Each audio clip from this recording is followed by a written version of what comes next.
صلی اللہ علی محمد صلی اللہ جب تک ہم یہ احساس پیدا نہیں کرتے ہمارا اخلاق درست ہو سکتا.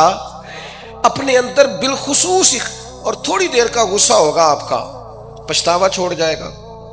اس غصے کو چھوڑ ہی دیں تھوڑی دیر کے لیے، 2 منٹ کے لیے چھوڑ دیں. کوئی سخت بات ہی کرے گا نا، برداشت کریں. حضرت عمر بن عبدالعزیز گزر رہے تھے، رات کا وقت تھا، لکڑی کے جوتے پہنے ہوئے تھے، کھڑاؤں جن کو کہتے ہیں.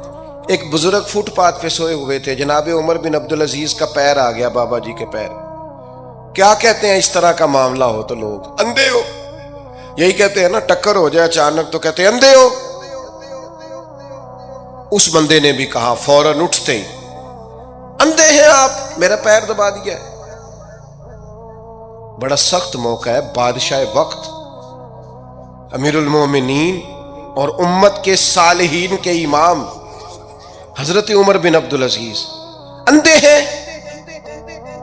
تو یہی موقع ہے، یہاں تو آپ اینٹ کا جواب پتھر سے دے لیں، یہاں پھر آپ ذرا چپ کر جائیں اور اس کوڑے گھونٹ کو 1 منٹ کے لیے پی کے دیکھیں، پھر اس کی شفا کتنی ہے. حضرت عمر بن عبدالعزیز ہنس پڑے، فرمانے لگے نہیں بزرگوں، اندھا نہیں ہوں، مجھے نظر آتا ہے. وہ جو 7 سپاہی تھے نا، یہ کیتلی چائے سے زیادہ گرم ہوتی ہے ہمیشہ. انہوں نے تلواریں نکال لی. آپ نے فرمایا تمہیں کیا ہوا؟ حضور اس بے ادب نے آپ کو اندھا کہا ہے. فرمانے لگے نہیں کہا. کہا جناب کہا ہے. فرمایا نہیں کہا. میں کہا ہے جناب نہیں کہا. تو آپ فرمانے لگے بابا جی آپ سے بات کر رہے تھے مجھ سے کر رہے تھے؟ کہا جی آپ سے ہی بات کر رہے تھے. تو فرمانے لگے انہوں نے مجھے اندھا نہیں کہا، انہوں نے تو ایک سوال پوچھا ہے. آہا، جتن جتن ہر کوئی کھیڈے تو ہارن کھیڈ فقیرا. اوے جتن دا مل کوڈی پیندائی، ہارن دا مل ہیرا. انہوں نے کہا بابا جی نے سوال پوچھا، انہوں نے پوچھا ہے اندھے تو نہیں؟ تو میں نے جواب دے دیا نہیں مجھے نظر آتا ہے. اس میں جھگڑے والی کون سی بات ہے؟ اتنا سا ہی تو مسئلہ ہے. اگر اس کا غصہ بنا لیا جاتا اور سخت رد عمل دیا جاتا تو عمر بھر پچھتاوا رہتا. والد صاحب کے سامنے تو میرے خیال ہے کر ہی لیں گے، ایسا آپ کر لیں گے نا. اگر وہ غصہ کریں تو کہیں گے نا ابا جی جیسے آپ کہتے ہیں ہو جائے گا، مشکل تو نہیں. اماں جی کے سامنے تو کر لیں گے نا. اے جنہ دی مووی بن رہی صرف یہ نہیں ہاں نہ کر رہے، گل پکی نہ ہو جائے، باقی بول رہے ہیں ماشاءاللہ سے. والد صاحب کا غصہ برداشت کر لیں گے انشاءاللہ، بزرگوں کا برداشت کر لیں گے. سید صاحب ہے، عالم ہے، کوئی بزرگ ہیں، اگر کبھی کسی وقت سمجھانے کے لیے کوئی تنبیہ کر دیں تو قبول کر لیں گے انشاءاللہ. نوجوانوں سے کہتا ہوں اگر جوانی اللہ نے عطا کیا تو پھر حوصلہ بھی ہونا چاہیے. اللہ تعالیٰ نے اس آیہ مقدسہ کے اندر ارشاد فرمایا کہ وَإِنَّكَ لَعَلَىٰ خُلُقٍ عَظِيمٍ. اے محبوب علیہ السلام بے شک ہم نے آپ کو عظیم اخلاق عطا فرمائے. آپ عظیم اخلاق پر ہیں، آپ خلق عظیم کے مالک ہیں. انسانی زندگی کے اندر کچھ چیزوں کی اور کچھ رویوں کی بڑی زیادہ ضرورت ہوتی ہے. یہ جو انسان کے اخلاقی رویے ہوتے ہیں نا، یہ بھی بڑی اہم ضرورت ہوتے ہیں انسانی زندگی کو گزارنے کے لیے. اگر رویوں میں اخلاق نہ ہو، لہجوں میں خوبصورتی نہ ہو تو انسان کے لیے وقت گزارنا نہایت مشکل ہو جاتا ہے.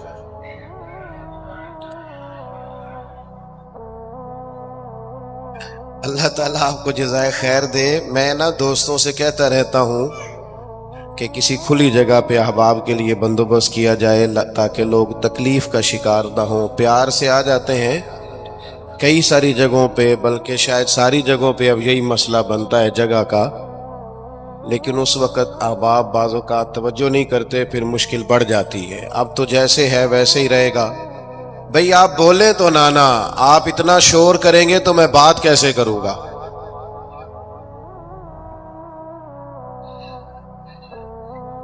اللہ آپ کو سلامت رکھے.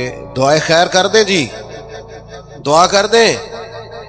آپ چپ نہیں کر رہے تو میرا خیال ہے یہیں ختم کر دیں اجتماع کو، چونکہ میں تو آپ سب سے گناہگار ہوں جتنے آپ بیٹھے ہیں، پر مسجد کا ادب بہت زیادہ ہے، یہ اللہ کا گھر ہے۔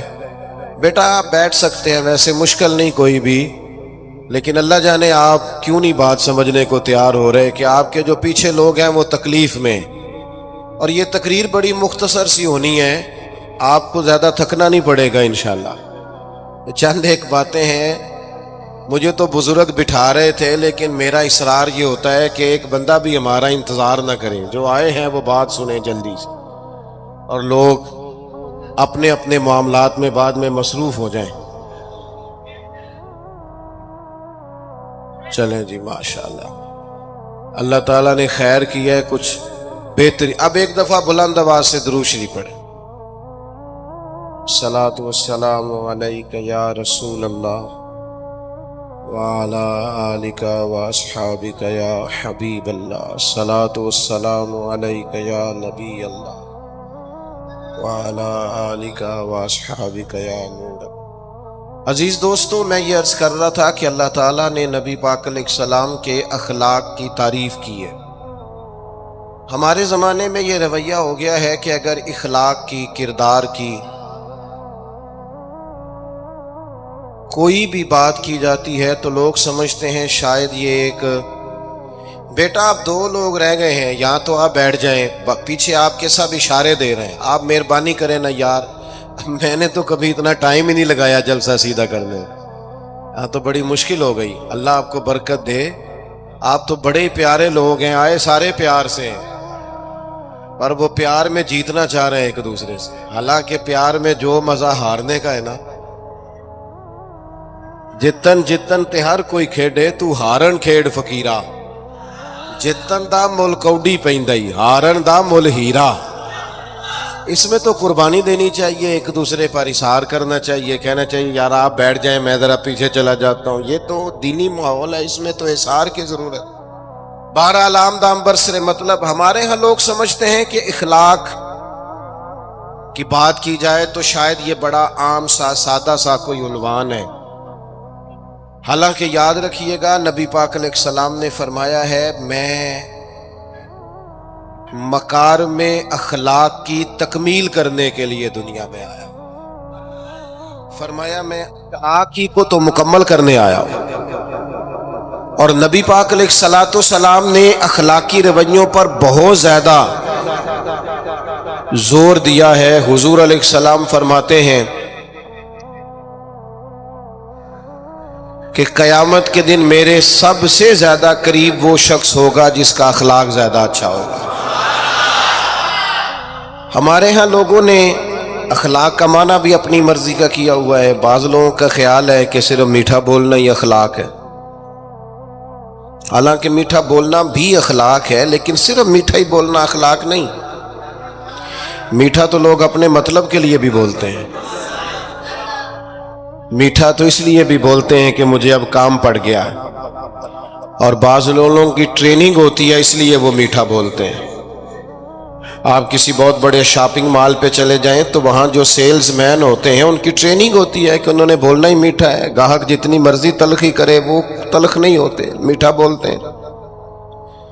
بعض لوگوں کی ٹریننگ ہوتی ہے امیر سے میٹھا بولتے ہیں، غریب سے میٹھا، تو یہ اخلاق نہیں، یہ تو انہوں نے کچھ دیر کے اپنے آپ کو سمجھایا ہے، قائل کیا۔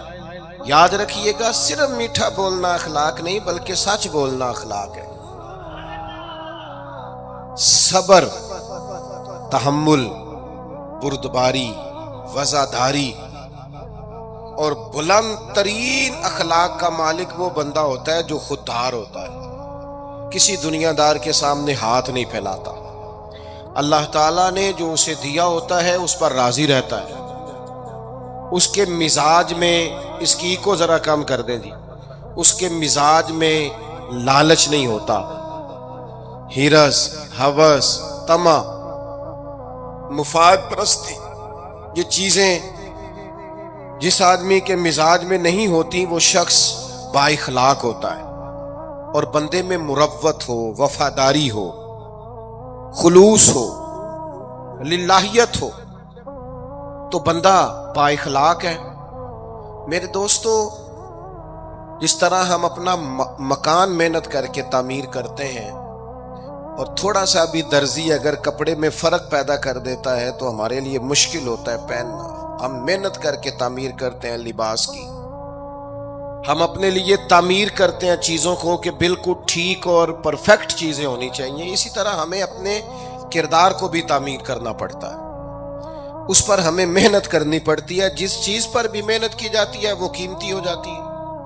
جب ہم تھوڑی محنت اپنے اخلاق پر بھی کریں گے نا، اپنے رویوں پر بھی کریں گے، تو اس میں بھی بہتری آ جائے. اصل مسئلہ یہ ہوا ہے امت کے ساتھ کہ ہم نے یہ سمجھنا شروع کر دیا ہے آج کے دور میں کہ شاید لوگ صرف تقریر ہی سنیں گے، شاید لوگ صرف تصویر ہی دیکھیں گے، شاید لوگ صرف ہمارا آنا جانا، دبدبا، استقبال، پروٹوکول دیکھیں گے. حالانکہ یاد رکھنا، سب سے زیادہ جو چیز تبلیغ کرتی ہے وہ انسان کا کردار ہوتا ہے، وہ اس کا اخلاق ہوتا ہے. بہت سارے بزرگ تو ایسے جو تقریریں کرتے ہی نہیں تھے. اعلیٰ حضرت بریلوی رحمت اللہ علیہ تو کبھی کبھار کوئی گفتگو کرتے تھے، تقریر ہوتی نہیں تھی، لیکن ان کے کردار کی خوشبو ایسی تھی جو پاس بیٹھتا تھا درد والا ہو جاتا تھا، جو قریب رہتا تھا اس میں خلوص آ جاتا تھا. آپ جو اٹھتے بیٹھتے چلتے پھرتے کہتے ہیں اسی سے پتہ چل جاتا ہے کردار کس طرح کا ہے. اس کے لیے آپ کو، اور ویسے بھی امام راضی رحمت اللہ علیہ سے کسی نے کہا تھا با اخلاق کون ہوتا ہے؟ فرمایا جسے نیکیاں کرنے میں تکلف نہ کرنا پڑے. نیکی بڑی آسانی سے اس سے سرزد ہو جائے، وہ بندہ اخلاق والا ہوتا ہے. آسانی سے نیکی کر لے، مشکل درپیش نہ ہو، بندہ با اخلاق ہوتا ہے. جب جب ہمارا اخلاق اور کردار اور لب و لہجہ اور اٹھنا بیٹھنا، آپ بڑی تعریفیں کریں گھر جا کے کہ میرے استاد بڑے قابل ہیں، آپ کہیں میں بہت عالی شان پیر صاحب کا مرید ہوں، کیا بات، لیکن خدا نہ کرے بیوی کو گالی دیں تو وہ اسی وقت کہہ دے گی یہ سکھایا تجھے تیرے پیر صاحب نے، یہ استاد صاحب سے سبق پڑھ کے آیا، یہ اس تنظیم کا آدمی ہے. تو وہ کبھی قبول نہیں کرے گی آپ کے استاد کو، آپ کے پیر صاحب کو، آپ کی تنظیم کو، کہے گی پتہ ہے مجھے کس پانی میں یہ سکھاتے ہیں تمہیں. جب تک اخلاقی رویہ بدل نہیں جاتا، آپ کہیں میں بڑی محافل کراتا ہوں، میں بہت بڑا آدمی ہوں اور میں بڑے دینی کام کرتا ہوں اور میں اپنے اوپر لیبل رکھتا ہوں، لیکن آپ کا دوستوں کے ساتھ اٹھنے بیٹھنے میں حلال حرام کی تمیز میں ہی کوئی خیال نہ ہو تو کوئی نہیں مانے گا آپ کی بات. ہمارے ہاں سنت شریعت کا بھی ہم نے اپنی مرضی کا نام رکھ لیا نا. میں نے الحمدللہ زندگی میں داڑھی نہیں کٹوائی، مجھے کبھی خط بھی نہیں کرانا پڑا، شروع سے رکھی ہے. اور امامہ تو اب ایسے محسوس ہوتا ہے طبیعت کا حصہ بن گیا ہے. یہ عظیم سنتیں ہیں رسول پاک کی. میری طرح کے ایسے لوگ بھی پہن لے جو بالکل خوبصورت نہیں ہوتے تو داڑھی پگڑی سے وہ بھی کبھی کبھی اچھے لگنے لگ جاتے ہیں، لیکن صرف داڑھی اور پگڑی حضور کی سنت نہیں. یہ بھی آپ نے سچ غور کرنا ہے اس پر بھی. صرف دین کا لباس پہننا ہی حضور کا طریقہ نہیں. اخلاق اور کردار کو سمجھیں. حضور کی جو سنت سب سے پہلے لوگوں میں معروف ہوئی تھی، جس سے تعارف ہوا تھا، وہ تو صادق اور امین ہونا ہے. او بھائی سچ بولنا بھی تو حضور کی سنت ہے نا، دیانت دار رہنا بھی تو نبی پاک کا طریقہ ہے نا. آپ صرف ایک مخصوص لباس پہن لیں فقط اور باقی چیزوں سے آپ آزاد ہو جائیں گے. ہو سکتا، میں اکثر کہتا ہوں کہ مسواک لے کر دانت صاف کرنا بھی حضور کی سنت ہے اور دل صاف رکھنا بھی حضور کی سنت ہے. صرف مسواک والی سنت پہ غور ہے. ترمذی میں حدیث ہے، حضور علیہ السلام نے فرمایا اے انس ہے میرے بیٹے، تم سے ہو سکے تو صبح اس حال میں کرنا کہ تمہارے دل میں کسی کا بغض نہ ہو.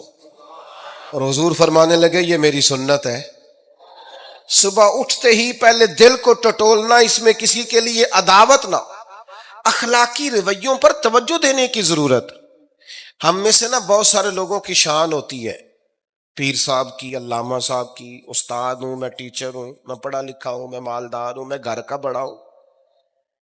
ہم خود بخود اپنی کوئی نہ کوئی شان بنا لیتے ہیں. کوئی آپ کی کسی نسبت سے عزت کرے تو اچھی بات، ہم خود بخود اپنی کوئی شان بنا لیتے ہیں، پھر ہم عزت کا مطالبہ کرتے ہیں. نتیجہ کیا نکلتا ہے؟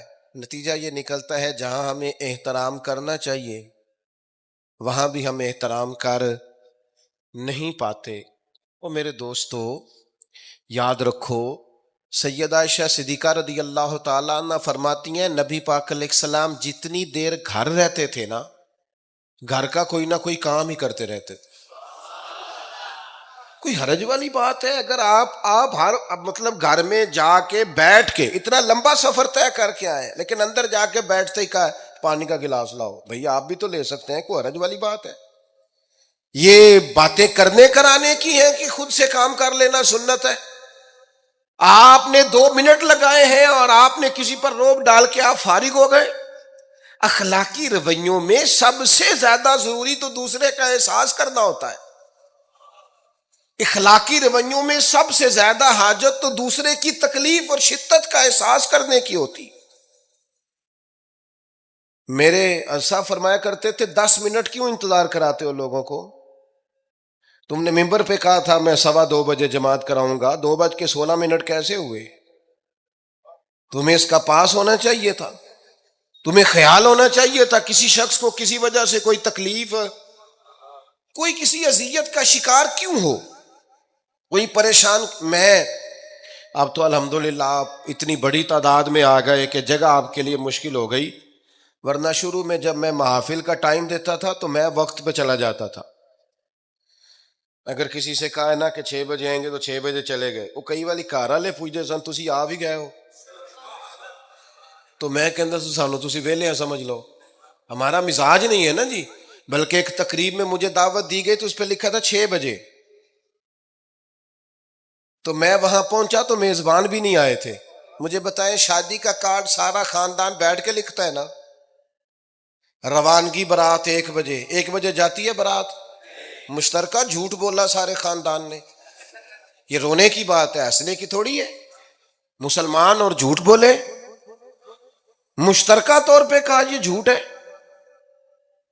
محفل ہوگی بعد از نماز عشاء، تو ختم کب ہوگی یہ بھی تو بتائیں. آپ نے قوم کو تو ایک شخص کا بتایا تھا کہ فلاں صاحب خطاب کریں گے، یہ مقامی قومی عالمی شہرت یافتہ، یہ کہاں سے آ گئے؟ کیوں تکلیف دی گئی؟ بلکہ ہم نے تو منصوبہ بندی کی ہے کہ لوگ ہمارے جلسوں میں نہ آئیں. ستائے اتنا ہے، ایک جگہ پہ میں حاضر تھا تو 1:30 بجے مجھے مائک دے رہے تھے. اب تو میں جاتا نہیں ہوں، رات کو چھوڑ دیا ہے. 1 بجے رات کو مائک دے رہے ہیں تو نقیب بیچارہ رٹی رٹائی بات کر رہا ہے، کہتا ہے بلا تاخیر. میں نے کہا ابھی بھی بلا تاخیر ہے، کر لو تھوڑی تاخیر. خدا کے بندو ختم کرو، آدھے گھنٹے میں مسئلے کی سمجھ آ جاتی ہے، ایک پیغام دو، بات ختم ہو گئی. اتنا الجھاؤ اور اتنا بات کو کھینچنے کا معنی کیا؟ اپنے رویوں کے اندر. میں چلا گیا 6 بجے تو میزبان صاحب بھی نہیں آئے تھے، تو وہ تقریب کب شروع ہوئی؟ 9 بجے. تو میں نے ان سے کہا غور سے دیکھ لو کہیں میں تو نہیں الٹا پڑتا رہا، 9 اور میں 6 سمجھتا رہا ہوں. یہ چھوڑیں ان چیزوں کو. اپنی زندگی میں آپ نظم پیدا نہیں کریں گے تو کوئی کام کیسے کریں گے؟ حضرت حکیم الامت مفتی احمد یار خان صاحب نعیمی رحمت اللہ علیہ، مفتی صاحب رحمت اللہ علیہ جب جمعے والے دن الحمدللہ کہتے تھے نا تو پورا 1 بجا ہوتا تھا. لوگ گھڑی کو کہتے تھے تو غلط ہو سکتی ہے، پر مفتی صاحب پورے ٹائم پہ الحمدللہ کہتے ہیں. بلکہ ان کے بارے میں معروف ہے کہ وہاں ایک ذمہ دار تھا، بھینسوں کا دودھ دھوتے ہیں نا دیہاتی لوگ، تو عصر کی اذان سے 5 منٹ پہلے مفتی صاحب مسجد تشریف لے جاتے. یہ اخلاق ہے، یہ آپ کا رویہ ہے، یہ آپ کا انداز ہے. عصر کی اذان سے 5 منٹ پہلے جاتے تھے، جا کے وضو بنانا پڑے تو سنت ادا کر کے بر وقت نماز میں شامل ہو جائیں. تو مفتی صاحب گزر جاتے تو وہ ذمہ دار اپنے بیٹے سے کہتا کہ اب آپ نا بچے کو چھوڑیں بھینس کے نیچے تاکہ ہم بھینسوں کا دودھ دھوئیں. تو ایک دن وہ بیٹا کہنے لگا ابا جی ابھی تو یہ سورج کھڑا ہے، عصر کا ٹائم کہاں ہوا ہے؟ تو وہ کہنے لگا تو چھڑ دے کٹا، مفتی صاحب لنگ گئے نہیں، ٹائم ہو گیا ہے. یہ ہمارے بزرگوں نے ہمیں رویے سکھائے. آپ نظم والے ہوں، اخلاق والے ہوں، سچائی والے ہوں، دیانتداری والے ہوں، دوسروں کا خیال رکھیں، کسی کو تکلیف نہ ہو ہماری وجہ سے.